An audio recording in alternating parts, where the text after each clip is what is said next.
कलमी institute of nursing बाराकुरबा नगर परिषद ward number 8 Simri Bakhtiyarpur Saharsa Bihar. दाखिले के लिए डायरेक्टर ब्रह्मदेव प्रसाद यादव से राबिता करें। नमस्कार, मैं हूं आकिब जावेद और आप देख रहे हैं द बॉस न्यूज। देखिए, हमारे साथ जिला परिषद सदस्य के प्रतिनिधि हमारे साथ मौजूद है मारूफ आलम जी। अभी हम सिमरी बख्तियारपुर में मौजूद हैं।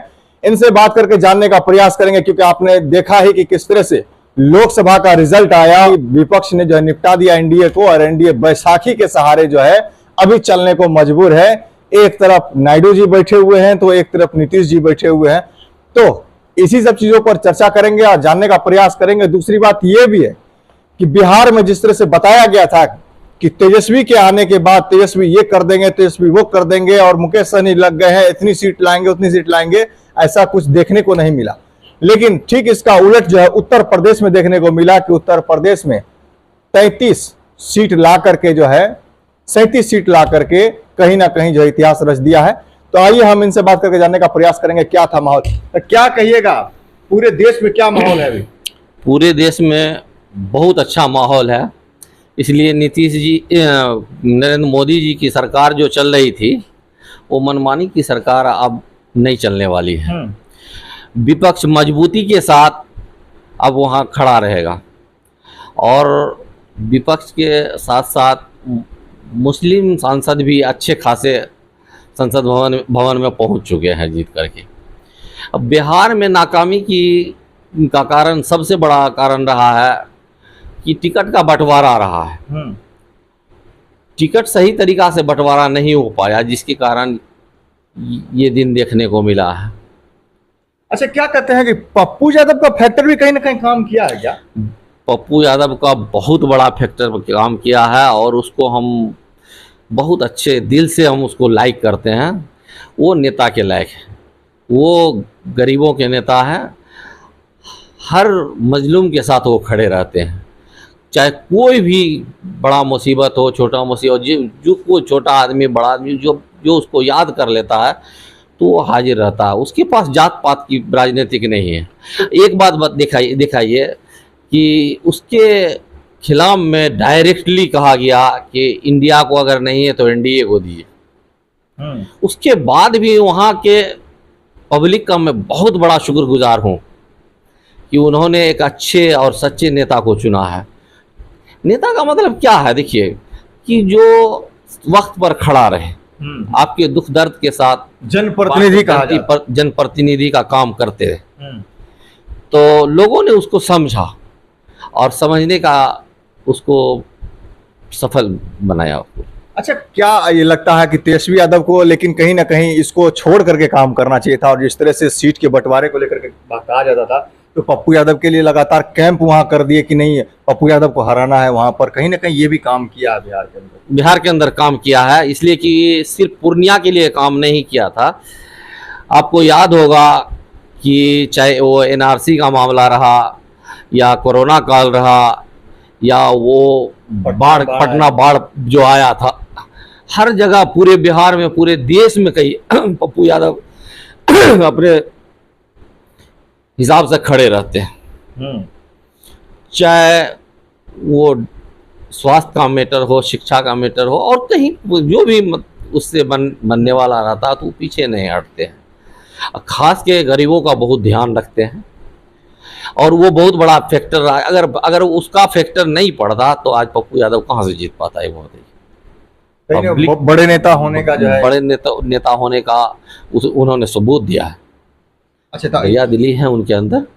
अच्छा, क्या लग रहा है जिस तरह से हेलीकॉप्टर से लगातार दौरा कर रहे थे बिहार में तेजस्वी यादव, साथ साथ जो है उनके साथ मुकेश सहनी थे, तो फिर भी इतनी सीट नहीं ला पाए? एक बात बताइए, मुकेश सहनी कंटिन्यू हेलीकॉप्टर पर तेजस्वी जी के साथ घूमते रहे, लेकिन मुकेश सहनी क्या अपने जात का जो है वो वोट ट्रांसफर करवा पाए? 20% भी नहीं करवा पाए। खगड़िया लोकसभा के देखिए, कंटिन्यू यहाँ के लिए भाषण दिए, और यहाँ से उनका बहुत लगाव रहा। विधानसभा, लोकसभा, खुद इलेक्शन लड़े यहाँ, इसी लोकसभा में उनका घर भी पड़ता, लेकिन यहाँ अपने आस पड़ोस के जाति को ट्रांसफ़र नहीं करवा पाए। तो पूरे बिहार में क्या हो, कुछ फैक्टर नहीं पड़ा उनका। उससे लग रहा कि मोदी जी का अच्छा फैक्टर रहा, 5 किलो अनाज ही सही, तो कन्विंस भी नहीं कर पाए, वो उस तरह का वर्कर नहीं खड़ा किए थे ना। और खगड़िया लोकसभा में एक धन बल का एक तरफ बहुत बड़ा प्रयोग किया गया, अपने धन के माध्यम से वर्कर खड़ा किया गया, और महागठबंधन के कैंडिडेट जो थे वो बैसाखी के माध्यम से चल रहे थे। उनका प्रचार भी जो हो रहा था तो समझिए कि चंदा के बलबूते पर हो रहा था। किस न कोई वर्कर था, न गाड़ी था, न घोड़ा था।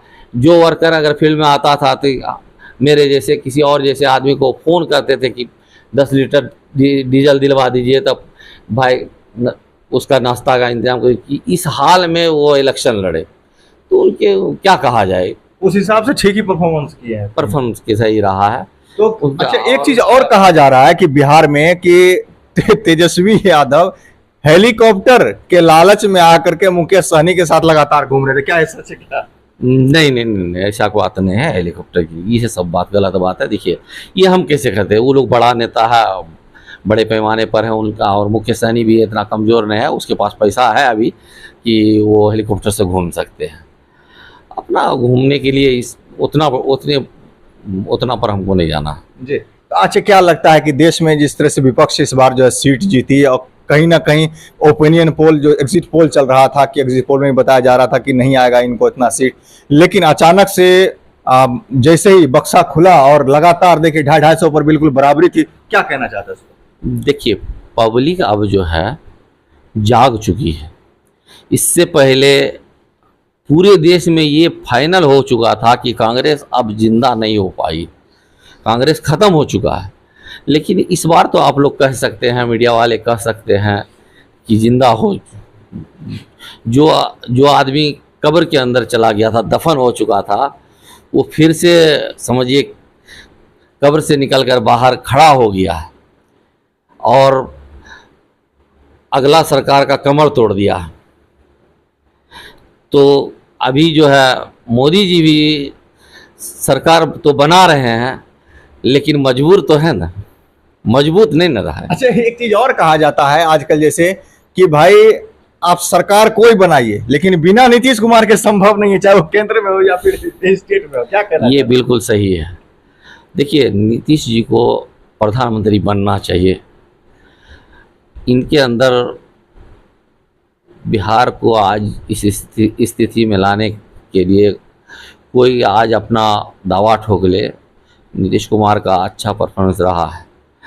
वो ज़िंदगी में देखिए घूसखोरी और क्राइम ये ख़त्म नहीं होने वाला, लेकिन अगर बिहार को कंट्रोल किया है तो नीतीश कुमार किया। आज बीजेपी के अगेंस्ट में जा कर के लोग वोट नहीं दिए, क्योंकि ये पलटी मार करके उधर चले गए। मुस्लिम वोट के भी हकदार बनते हैं नीतीश कुमार जी। जैसा कि मधेपुरा लोकसभा में मुस्लिम लोग उनका परिचय दिया है, काफ़ी मुस्लिम लोग जो है उनका समर्थन किए हैं, दिनेश यादव को एक सिंबल के हिसाब से भी और लोकल के हिसाब से भी, और अच्छे नेता भी हैं हमेशा यहाँ लोग। हम भले वो मधेपुरा चले गए लड़ने के लिए, लेकिन है तो हमारे ही अनुमंडल के, हमारे पड़ोसी हैं, हम लोग का हमेशा ख्याल रखते हैं। तो हम लोग को भी चाहिए था जो कि बनवा प्रखंड ने के मुस्लिम ने उनका परिचय दिया है। इस बार कहा जा रहा था कि इस बार मजबूत होगा बीजेपी, और बीजेपी जो है बिहार में इस बार नीतीश कुमार से ज्यादा सीट लाएगा और नीतीश कुमार को 4-5 सीट पर निपटा दिया जाएगा, लेकिन बराबरी करा, क्या कहना चाहेंगे?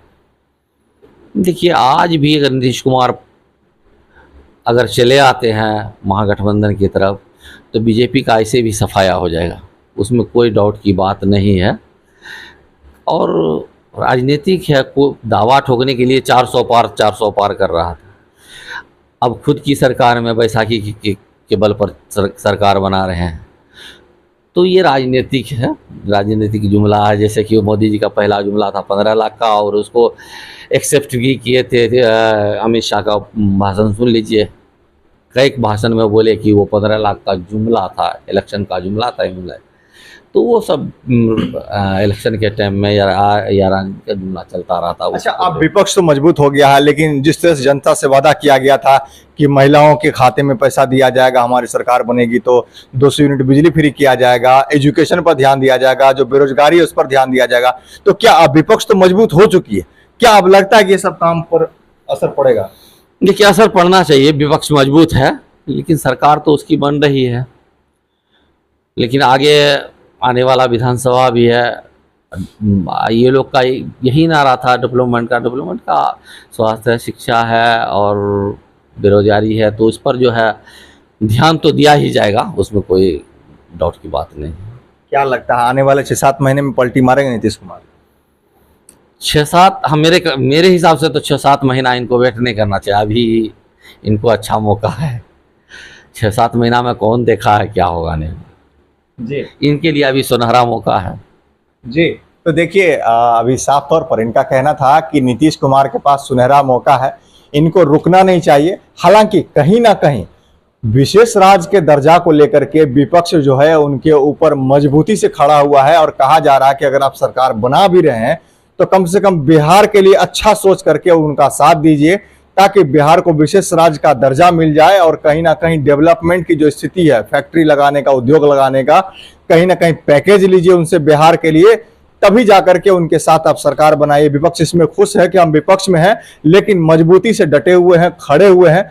तो अब देखने वाली बात यह होगी कि विधानसभा में कैसा परफॉर्मेंस रहेगा और आने वाले समय में विपक्ष जब सदन में बैठेगी और पक्ष एक तरफ होगा, विपक्ष एक तरफ होगा, तो किस तरीके का मजा आने वाला है, ये देखने वाली बात होगी।